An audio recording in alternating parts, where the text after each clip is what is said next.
હમણાં હું જેમિનીમાં એક સ્ટોરી વાંચતો હતો. આટલી સિમ્પલ અને થોટફુલ કે કોઈ મોટા મોટા સાહિત્યની આપણે જરૂર નથી શાંતિ મેળવવા માટે. સાંભળજો. તો સ્ટોરી એમ કહે છે કે કલ્પના કરો કે તમારા હાથમાં એક ગરમા ગરમ ચાનો કપ છે અને અચાનક તમને કોઈ જોરથી ધક્કો મારે છે.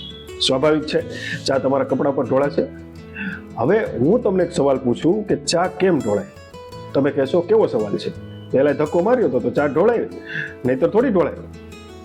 ના, જવાબ ખોટો છે. ચા એટલે ઢોળાય કારણ કે કપમાં ચા ભરેલી હતી.